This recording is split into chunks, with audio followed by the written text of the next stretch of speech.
waqtigan oo isugu jira wasiirro iyo xildhibaano ka tirsan labada gole ee dowladda federaalk ee Soomaaliya hordhacna waa waqtiga madaxweynaha Soomaaliya ee la filayo in maalmaha soo aadan ay soo gaaraan magaalada Cadaad ayaa waxaa si weyn maanta loogu soo dhaweeyay magaalada Cadaad ee xarunta ku meel gaarka ee Galmudug. waftigu markay soo gaareen garoonka diyaaradaha ayaa waxaa si weyn kaga qayb qaatay soo dhaweyntooda mas'uuliyiin ka tirsan labada gole ee Galmudug, maamulka degmada Cadaado, dhalinyaro, haween iyo qaybaha kala duwan ee bulshada. ujeedkay waftigan maanta u soo gaareen magaalada Cadaado ayaa ahayd sidee kaga qayb qaadan lahaayeen soo dhaweynta madaxweynaha Soomaaliya Maxamed Cabdullaahi Farmaajo oo la filayo in maalmaha soo socda uu soo gaaro magaalada Cadaado ee xarunta ku meel gaarka ee Galmudug, sida uu warbaahinta u sheegay wasiirka maaliyadda ee maamulka Galmudug Siciid Siyaad Sharwac.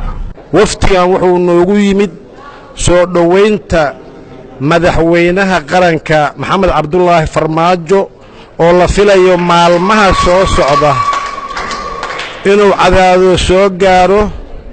waxaanan dhammaanteen diyaar u nahay soo dhaweynta madaxweynaha haddii alla idmo. waxaanan rajaynaynaa sida ugu heerka sarraysa inaan u soo dhaweyno mar kale iyo mar kale. waxaan leenahay dadka reer Galmudug ama dadka reer Cadaado waxay diyaar u yihiin soo dhaweynta dawladooda.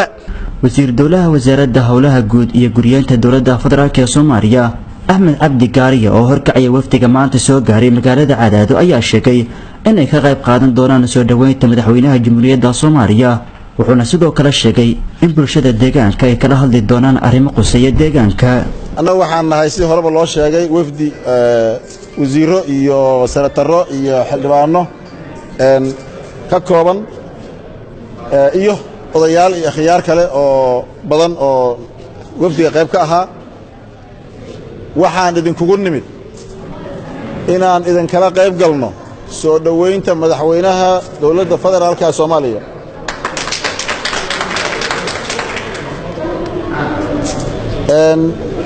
waxaan kaloo deegaanka u nimid maadaama ay mas'uuliyiintan ka kooban yihiin mas'uuliyiintii deegaankan laga soo doortay ka soo jeeday ku matalayay dowladda federaalka ah inaan ka tashanno wax kasta oo jira soo dhaweynta madaxweynaha ka hor iyo kadib insha Allah. Mubaarak Maxamuud Shiqaadan, Universal TV, Cadaado.